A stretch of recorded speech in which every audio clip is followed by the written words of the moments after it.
મે મહિનો અને એની ગરમી ચાલુ થઈ ગઈ છે, પણ હજુ ક્લેરિટી નથી મળી રહી. ચિંતા ના કરો. જો આ વિડીયો તમે 31 મે પહેલા જોઈ રહ્યા છો તો તમારી રાશિ આ લિસ્ટમાં છે, જે તમને ઘણી વાતો કહીને જશે. તો મે માં થયેલી એક ઓપોર્ચ્યુનિટી 2026 ને બદલાવી શકે છે. અને લાસ્ટમાં હું દરેક રાશિ માટે લકી ડેટ્સ પણ જણાવીશ, એટલે વિડીયોને સ્કીપ નહીં કરતા. વાત કરીએ મે મહિનો તુલા રાશિ માટે. શુક્ર તમારી રાશિને સ્ટ્રોંગ સપોર્ટ આપી રહ્યો છે. રિલેશનશિપ, નેટવર્કિંગ અને પબ્લિક ઇમેજ ઇમ્પ્રૂવ થશે. લોકો તમને નોટિસ કરશે, પણ મે મહિનામાં દરેક કનેક્શન્સ જેન્યુઇન નહીં હોય. ઓવર ટ્રસ્ટિંગ અવોઇડ કરવું જોઈએ. વૃષભ રાશિ, મંગળ અને કેતુની એનર્જી તમને ઇન્ટેન્સ બનાવશે. હિડન ઓપોર્ચ્યુનિટી આવશે.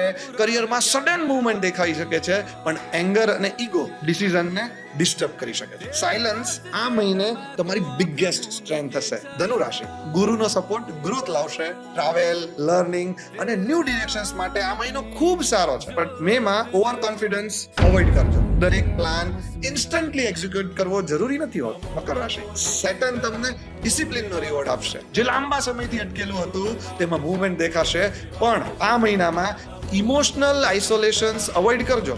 દરેક પ્રેશર એકલા હેન્ડલ કરવાની કોઈ જરૂર નથી. કોઈનો સપોર્ટ લઈ શકો છો. કુંભ રાશિ, આ રાશિ માટે મે ટ્રાન્સફોર્મેશન્સનો ફેઝ છે. નવા લોકો, નવા આઈડિયા અને અનએક્સપેક્ટેડ ચેન્જ જીવનમાં આવી શકે છે.